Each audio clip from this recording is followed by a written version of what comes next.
It took hundreds of thousands of years for the human population to reach 1 billion. And in less than 200 years, that has increased to nearly 7.5 billion people.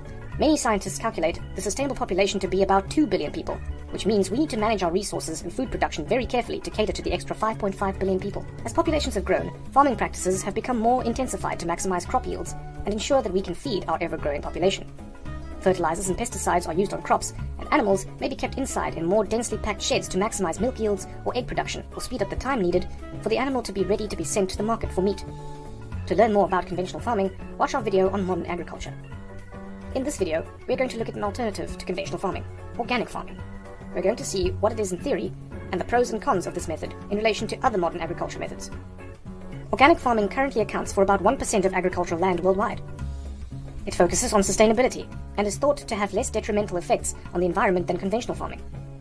This has led to it being proposed as an alternative to conventional agriculture for helping to overcome the climate change crisis we are currently experiencing. But the debate continues, as it is not a perfect solution. In theory, organic farming should not use chemical fertilizers, herbicides, and pesticides, or feed additives for livestock. It requires the farmer to use more natural alternatives. This results in lower yields, but the farmer can sell their product at a higher price because consumers believe the product is of a higher quality. Instead of fertilizers, manure is used. This recycles waste and improves the soil structure. However, it is smelly and more difficult to apply than chemical fertilizers, and also means the farmer has less control over the mineral content they are putting into their soil. Crop rotation is used to reduce diseases building up in the soils and to strengthen the soil composition.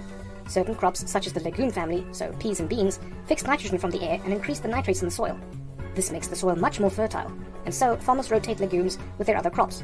Growing multiple crops is, however, less efficient and produces lower yields than specializing in one or fewer crops. Instead of using herbicides, weeding is the preferred organic farming technique. This is of course much more environmentally friendly because it is chemical free, but it is very labor intensive, although this does mean more jobs available, which is a great thing. Organic farming is thought to maintain the biodiversity better than conventional farming because fewer chemicals are used. There are more bumblebees and insects in the area because pesticides haven't been used. Weeds and non-crop plants can grow as herbicides aren't used. Biodiversity benefits the food chain across all levels, from the plants up to the foxes. These are the theories of organic farming, and is how we farmed for 100,000 years before the Industrial Revolution. It is generally thought that organic farming is much better for biodiversity, and also produces a healthier product because less chemicals are used on it.